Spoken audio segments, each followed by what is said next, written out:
What's up, guys? Welcome back to CNA Films and Animation, and we are continuing on with Scooby-Doo month, and today Today we are reviewing Scooby-Doo and the Ghoul School and Scooby-Doo and the Reluctant Werewolf. Both of these movies really kind of out of left field compared to the series. Both of them have Shaggy doing he has a job, an actual job. And it's just him, Scooby, and Scrappy. And they go to this new job and it's filled with monsters of some kind. Yes. Or some kind of variation of. Yes. Okay, which one do you want to start with? Well, let's start with the one that came in before, I guess by a few months, Scooby-Doo and the Ghoul School. Okay. So Scooby-Doo and the Ghoul School came out in 1988, as did Reluctant Werewolf. And came out the same year. Wow. Yeah. Apparently there was like a couple month difference or something. But Scooby-Doo and the Ghoul School follows, as he said, Scrappy, Scooby, and Shaggy. And Shaggy gets a job at this girls' school. As a coach, of all things. Yeah, gym teacher, coach. Yeah, you would think it'd be like, I don't know, home ec, like cookie. Yeah. But no, he's a coach. Apparently he's going to use his years of running from fake monsters to teach girls how to run. I don't know. It's kind of out there, and he's driving not the Mystery Machine again, but this weird red van that has 3 axles, what looks to be a satellite dish in the back. It's just really bizarre. The only movie this van is in is just like, what is this? Yeah. And so they get to the school and they find out that it's actually a ghoul school. Yes. A school for all ghouls. Female ghouls, yes. I guess. Female ghouls. It is a private school, but it's only for female monsters. Yeah. And the school next door is basically like a military academy. Yeah, for boys. And they have every year they have a school rivalry over a volleyball game. And it's Shaggy's job to teach the girls how to be dominant in volleyball. Yep. Well, of course, they get there. They're all monsters. It's like, oh no, they're running all over the place. The head mistress says, well, you already signed the contract. And he's like, well, I have, haven't I? Okay. And he becomes the coach. Okay. It's an odd set of circumstances. It's just, as I said, out of left field for it. Yeah. It's kind of 2 movies. The first 30 minutes is Shaggy and Scooby getting the girls ready for the volleyball game, and then they have it and they do win. And then, since that main plot's over, they switch gears to a different plot, where there's this evil witch named Repulsa, who wants to turn the girls evil and use them in her dark army to take over the world. Yeah. And it's up to Shaggy, Scooby, and Scrappy to save them. Yep. This movie, not too bad. Yeah, it's all right. It's really heavy on the puns. Yeah. It is. But not nearly as heavy as another film that we're going to be talking about. Yep. It's neat. The monsters are all the daughters of famous monsters, but some of them are slightly changed. I don't know why, but they did it, I guess, for copyright reasons of the time. Yeah. And, you know, this one was a lot of fun. It was, It mixed the comedy and humor with it. It didn't try to force too many of the puns. Some of them were forced, but it balanced it. Yeah. This movie, overall, I mean, it's just okay. It's enjoyable. From other Scooby-Doo stuff, it's kind of a little out there. It's not a bad movie. Kids, I think, would like it more than older generation. I guess generation who grew up with this would get nostalgia from it. But Yeah. and matches their headmistress's pet dragon as definitely a highlight of the movie. Yeah.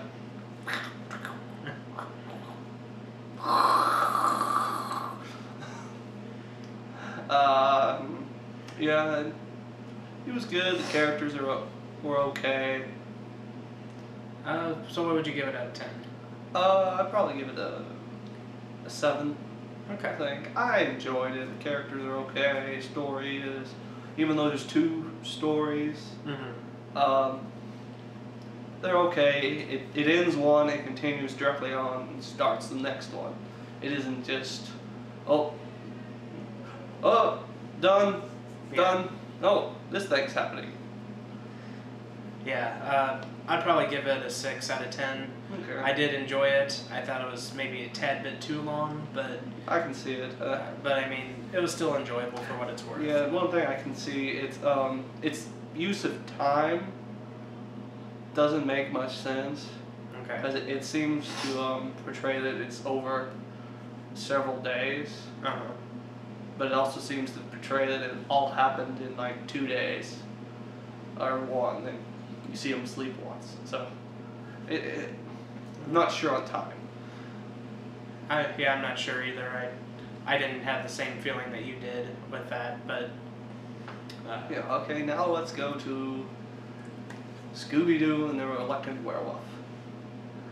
This movie comes in so far from left field, it's in another stadium. yeah. So let's break it down real quick. So starts off, Shaggy is a race car driver With Scooby and Scrappy as his pit crew. Yeah. Now, nowhere in any of the series and any of the movies before this do they ever imply that Shaggy is a race car driver. Yes. You don't hardly ever see him drive. Shaggy also has a girlfriend. His girlfriend's name is Googie. Okay. That's a name.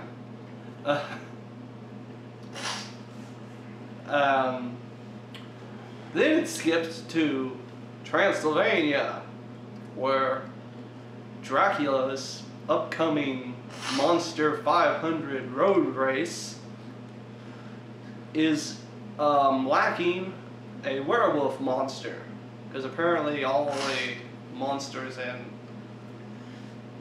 Dracula's realm must race. Yeah, something. It makes little sense. The werewolf is now in retirement. Don't pay attention to the other werewolf that has no purpose to the entire movie. Yeah, it's like, what is that? It looks like a werewolf. It has really fuzzy hair on its head, and it's like, the hell? Yeah.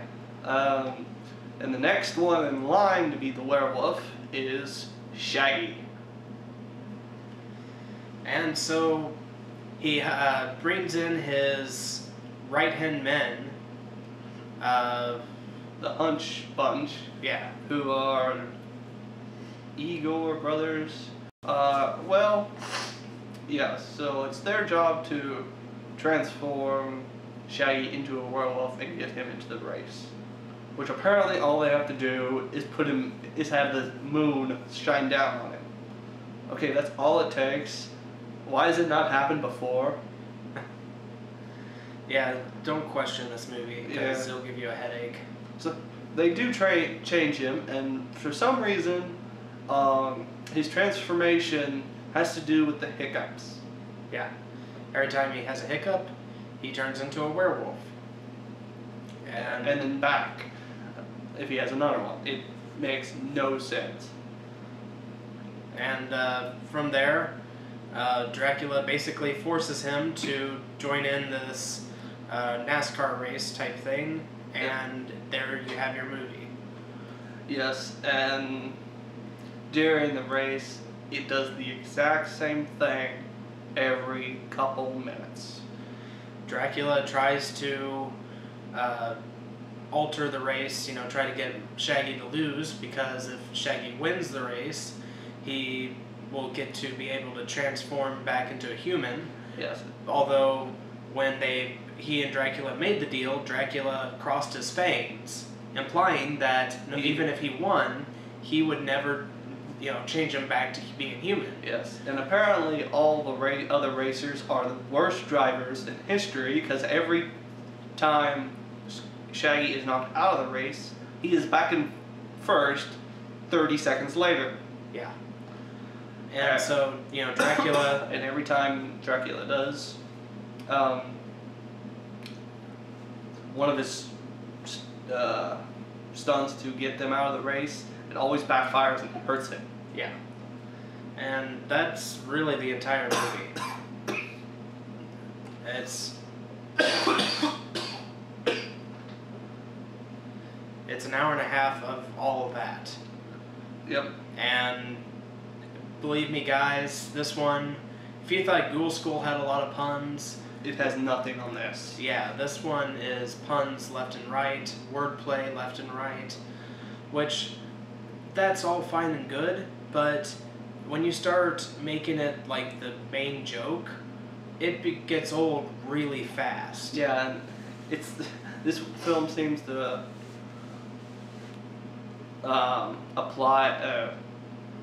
apply the message that you can cheat as long as you're the good guy. Yeah. Because throughout most of the film, you see Shaggy use gadgets from his car to get in the lead and whatnot, and then when everybody else does it, they're cheating. Yeah. And it's like, okay. But, I mean, this movie was overly long. It was very repetitive. Yeah. Not even really original. Okay, no, it was kind of original, but... For some things. But then whatever it did that was original, it would keep doing it. Yeah.